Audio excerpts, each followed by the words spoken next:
When you look at the opportunities facing Australian business right now, it has to be within the region and the wider world. We're part of a global economy, like it or not.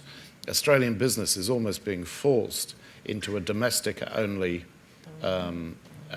strategy.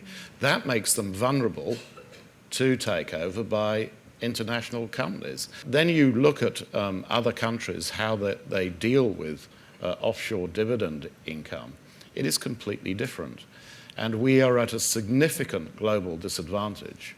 We should have probably done it even earlier. There is a true bias against foreign profits. We don't have enough incentives for Australian companies to actually buy foreign assets. This is about productivity.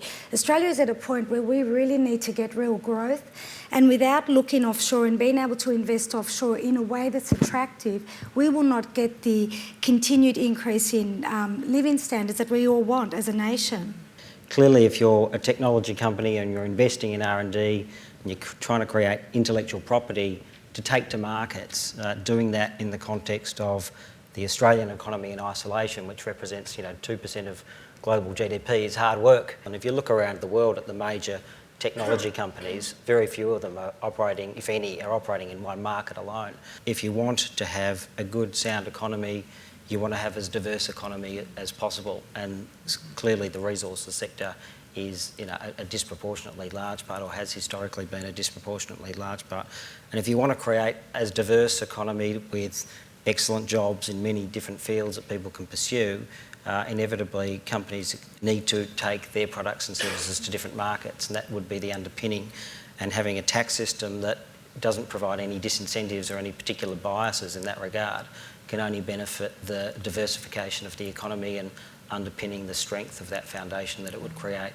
The fact is that the market here is relatively small in global terms, and therefore companies to expand have to look offshore. If you are restricted to just doing domestic business, then you actually become vulnerable to other global players.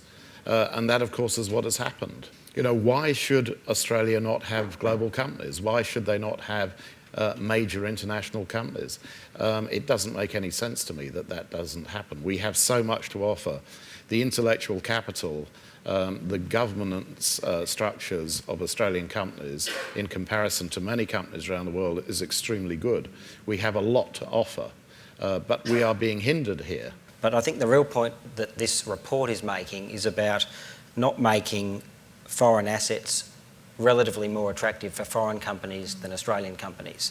And if you want to grow Australian-based multinationals with all of the benefits that brings in terms of jobs and taxation revenue and net benefits to the economy, then you don't want to create that disincentive. The more intellectual property that gets created by Australian-based multinationals, more money flows into Australia, more higher value-add jobs come to Australia, and that has to be a net benefit to the economy, and that's really one of the underpinnings of the arguments in this paper. The Board of Tax recommendation here is for there to be a non-refundable 20% tax credit.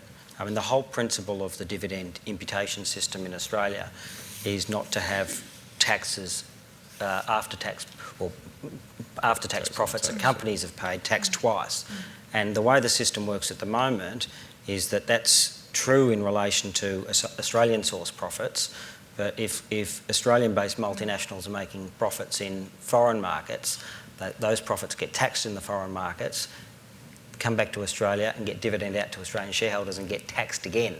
The generation of 20 years ago and the jobs that they undertook are not the jobs that are going to exist in 20 years' time. They've already been offshored. They've been offshored to India and China, etc. So how is an economy like ours going to move up the curve and ensure that we can create employment for our next generation? It has to be by moving up that curve, whether it be in innovation, R&D, and companies that invest offshore do create higher level employment opportunities for the domestic economy. We have a Byzantine tax system, which was really designed for a bygone era. We've got to look for a tax system which is appropriate for this modern world and Australia's place in this modern world, and Australia's place in a competitive global environment.